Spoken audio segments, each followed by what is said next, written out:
Hey guys, today I'm joined by Adam Baldwin, who's going to be telling us a little bit about Transcendental Meditation, which he teaches.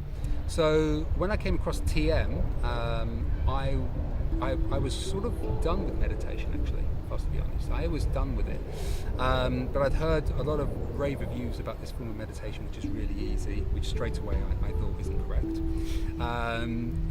But also not only very easy, but highly effective. So when I went to learn it, I remember my first weekend course I went on, I was absolutely blown away by my experience of it. I'd never experienced anything so sublime and powerful in all my life. And the thing that really differentiates TM from other meditations is that it truly understands the nature of the mind. And it truly knows how to work the mind in a way which other meditations don't. You get your mantra within the first hour of learning TM. You found the mantra was quite powerful straight away. It was incredibly powerful. Really? Yeah, it was the only time I experienced something as powerful as that was when I had my initial spiritual awakening when I was 25. So I knew I'd touched something very powerful. And at the time of learning, I thought it was something outside of me. I didn't think it was me. It was only when going through the course that I realised actually what I was touching, what I was experiencing. Hello. You get that on camera for you now. Absolutely. It was only when I went through the course that I realised that the thing I was experiencing was my true self. It wasn't some external energy. It wasn't some external practice. It was actually the small self, the ego, meeting the absolute. So transcending all of that and going straight to the point of absolute pure being. That's the whole point of transcending, isn't it? You're going through the mind to Beyond. where you really, beyond. You're going beyond. Transcendence, the pure state of transcendence, the fourth state is recognized as in TM. So you have waking, sleeping, dreaming. The fourth state is transcendence, where you go beyond all of that. So it's more than just a meditation process. This isn't just about coping with life. It's about experiencing pure inner bliss. So you say you were a person that did suffer with anxiety and... I suffered depression for many years, yeah. Big time. And this was the other thing as well. You know, a lot of the yogas and other forms of meditation I was doing wasn't really addressing it. But when I went into TM, depression disappeared. The excess worry and excess thinking stopped. My meditation TM is based on the ancient Vedas. This is, conservatively speaking, it's 3,000 years old. That's conservatively speaking. Some people say it's up to 7,000 years old. Yeah. It's these Vedas come from what's often referred to as the Song of Life. These ancient yogis understood the vibrational quality of the very universe itself. Yeah. And by understanding the vibrational quality of the very universe itself, they managed to have these mantras prepped and ready for meditation that take us further and further in. So sometimes people struggle with meditation, but what TM does is it understands that actually the nature of the mind is for the mind to go to seek happiness. We're always in search of happiness. Always seeking temporary pleasures, right? The mind is constantly in search of happiness, and we've been trained to look for happiness outside of ourselves.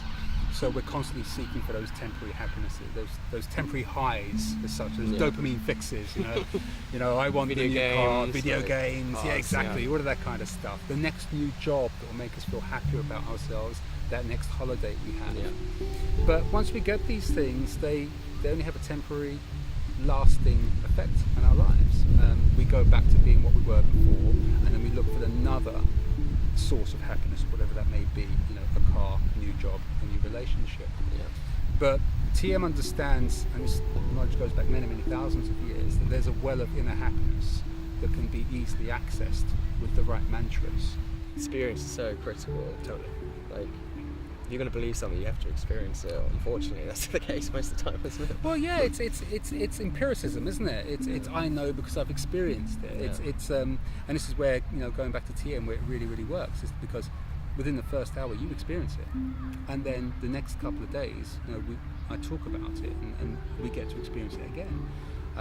So it's about giving people the experience first and foremost, before intellectually understanding it. because we want to bypass the mind, get to the heart of the matter. So here it is. There's your mantra. This is how you use it, experience it, and then the next few days we talk about it and we experience it some more. Sometimes you can have unpleasant meditations. So when I say unpleasant meditations, I mean you can have meditations which are filled with thoughts, but that's absolutely fine.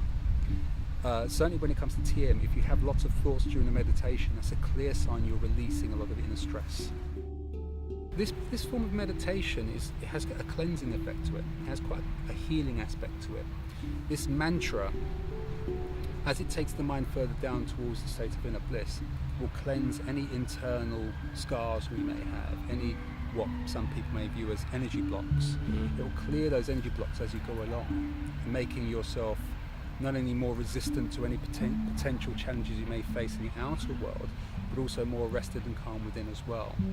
So the clearer you come from within, the clearer your state of mind is, the greater clarity of mental activity you have, the greater clarity you have in terms of the choices you make in the outer world. By retreating from the world for only 20 minutes twice a day, you gain so much, not only internally but in the outer world as well, as things go on. Regularity is always the key. Regularity is the key with anything, right? If you want to run a marathon, you have to run on a regular basis. Yeah. You know, you want to be able to commit to it. Absolutely. And you're not necessarily committing to meditation. You're committing to yourself. You're committing to give that time to yourself. That's it. And everyone's worth that. Everyone's worth, experiencing that moment of pure transcendent bliss. There's more call now than ever to go in. Yeah. There's more call now ever, in any time in history. Depression's on the rise, stresses, anxieties are all on the rise in the modern world. A lot of the people I teach are suffering from great levels of depression until I teach them, and obviously it helps them with the process of clearing that. But the desire to go in has gotten stronger for people, and the necessity for people to go in is at such a critical point now that I would recommend that everybody takes some form of meditation into their lives. Thanks for joining us today, guys, and please do look into Adam's website. It's adambolwinmeditation.com. Is that right? Absolutely. So please check it out if you feel called to it. Fantastic. Thanks very much, Thanks, buddy. Al. Cheers, mate. Cheers, mate.